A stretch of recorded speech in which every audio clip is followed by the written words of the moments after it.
10 জানুয়ারি 2022 এটা সেই দিন যেই দিন সর্বপ্রথম পাবজি ডিজাইনার ক্রাফটন ফ্রি ফায়ারের উপর মামলা করে এবং মামলার কারণ হচ্ছে পাবজি ডিজাইনার ক্রাফটনের দাবি ফ্রি ফায়ার এবং free fire max PUBG battle royale গেমের অনেক গুরুত্বপূর্ণ উপাদানকে কপি করেছে, যেমন গেমের স্ট্রাকচার, অক্ষরের ডিজাইন, আইটেম, অস্ত্র এবং মানচিত্র।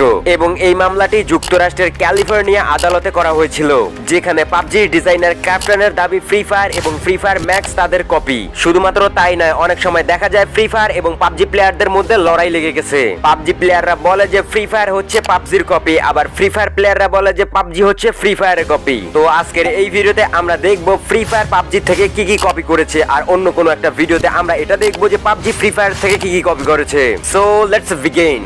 ওকে, তো নাম্বার 15। তো গাইস, তোমরা যেমনটা জানো যে কিছুদিন আগে আমাদের ফ্রি ফায়ার গেমের মধ্যে উইন্টারল্যান্ড সিজন চলে গেল, আর ওই উইন্টারল্যান্ড সিজনের সময় কিন্তু এই রকমের স্লাইডার অ্যাড করে দেওয়া হয়েছিল। মানে এই স্লাইডার গুলোকে ফ্রি ফায়ার বারমুডা ম্যাপের মধ্যে অ্যাড করে দেওয়া হয়েছিল, আর এই স্লাইডারের আইডিয়াটা পাবজির থেকে কপি করে নেওয়া হয়েছিল, যেখানে আজ থেকে প্রায় 5 বছর আগেই পাবজির মধ্যে এই রকমের স্লাইডার দিয়ে দেওয়া হয়েছিল, যেটা তোমরা স্ক্রিনের মধ্যে দেখতে পাচ্ছ। ফ্রি ফায়ার আর পাবজিটা কিন্তু সেম, বাট তাদের লোকেশন বা ম্যাপ অনুযায়ী এটা কিন্তু আলাদা আলাদা। তবে এটা পাবজির মধ্যে সবার আগে এসেছিল এবং পাবজি থেকে ইন্সপায়ার্ড বা কপি করে ফ্রি ফায়ার মধ্যে নিয়ে আসা হয়েছে। ওকে, তো নাম্বার 14 এ তোমরা দেখতে পাচ্ছ এটা হচ্ছে ফ্রি ফায়ার ম্যাক্সের লবি, যেখানে যে কোনো আইটেম আমরা কিন্তু সব আইটেম হিসেবে ফ্রি ফায়ার ম্যাক্স এর ব্যাকগ্রাউন্ডের মধ্যে রাখতে পারি। আর এই সিস্টেমটা শুধুমাত্র ফ্রি ফায়ার ম্যাক্স আসার পরে আমাদের গেমের মধ্যে নিয়ে আসা হয়েছিল, কিন্তু তোমরা কি জানো পাবজির মধ্যে এটা 5 বছর আগ থেকেই আছে। আর এইটা হচ্ছে পাবজির লবি, যেখানে তোমরা দেখতে পাচ্ছ পাবজি এবং ফ্রি ফায়ার ম্যাক্সের লবি সেম টু সেম। এক কথায় বলতে গেলে ফ্রি ফায়ার পাবজি থেকে কপি কিংবা ইন্সপায়ার্ড হয়ে ফ্রি ফায়ারের মধ্যে নিয়ে আসছে, কারণ এটা পাবজির মধ্যে আজ থেকে প্রায় 5 বছর আগেই ছিল, কিন্তু ফ্রি ফায়ারের মধ্যে এটা রিসেন্টলি বা কিছুদিন আগে যখন ফ্রি ফায়ার ম্যাক্স আসছে তখনই কিন্তু নিয়ে আসা হয়েছিল।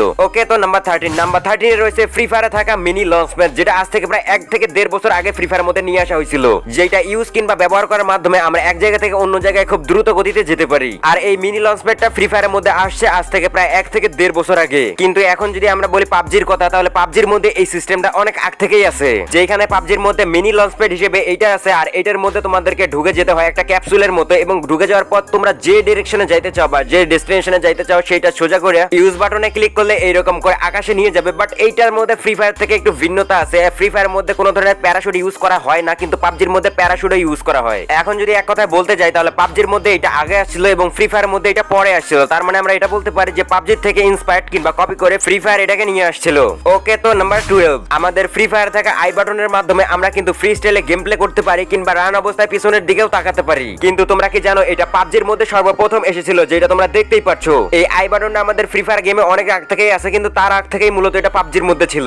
ওকে, তো নাম্বার 11। পাবজির মধ্যে একটা ম্যাপ আছে যেটার নাম মেবি মিরামার, আর এই মিরামার ম্যাপের মধ্যে এরকমের ভেন্ডিং মেশিন ছিল যেখান থেকে এনার্জি ড্রিঙ্ক পাওয়া যেত। তার ঠিক 6 মাস পর ফ্রি ফায়ারের মধ্যে এরকমের ভেন্ডিং মেশিন নিয়ে আসা হয়, যখন ফ্রি ফায়ারের মধ্যে ক্রোনো বা CR7 কোলাবোরেশন করে, ঠিক তখনই এই রকমের ভেন্ডিং মেশিন আমাদের ফ্রি ফায়ার গেমের মধ্যে নিয়ে আসা হয়েছিল। ওকে, তো নাম্বার 10 এর মধ্যে যে পাবজির যে পিসি ভার্সনটা রয়েছে, পাবজির পিসি ভার্সনের মধ্যে একটা ম্যাপ ছিল যেটার নাম ছিল ইরেঙ্গল। আর এই ইরেঙ্গল ম্যাপের মধ্যে একটা প্লেস ছিল যেটার নাম হচ্ছে পোচিংকি। যে প্লেসটা দেখতে ছিল এরকম, কিন্তু যখন ফ্রি ফায়ার লঞ্চ হয়, ফ্রি ফায়ার লঞ্চ হওয়ার পর ফ্রি ফায়ারের মধ্যে একটা প্লেস অ্যাড করে দেওয়া হয় যেটার নাম হচ্ছে পোসিনক। আর তোমরা যদি এখান থেকে ভালো করে খেয়াল করে দেখো, পোচিংকি আর পোসিনক দেখতে কিন্তু সেমই প্রায়। ওকে, তো নাম্বার 9। তোমরা তো জানো যে ফ্রি ফায়ারের মধ্যে একটা সেকশন আছে যেটা হচ্ছে ইভো সেকশন, যেখানে আমরা আমাদের ইভো গানগুলোকে আপডেট করতে পারি। কিন্তু তোমরা কি জানো যে এই সিস্টেমটা কিন্তু ফ্রি ফায়ারের আগেই পাবজির মধ্যে এসেছিল, যেখানে পাবজির মধ্যে এই সেকশনটার নাম হচ্ছে আপগ্রেডেবল। আর মজার ব্যাপার হচ্ছে যখন ফ্রি ফায়ারের মধ্যে ইভো গান আসেই নাই, তখন থেকে এটা পাবজির মধ্যে রয়েছে।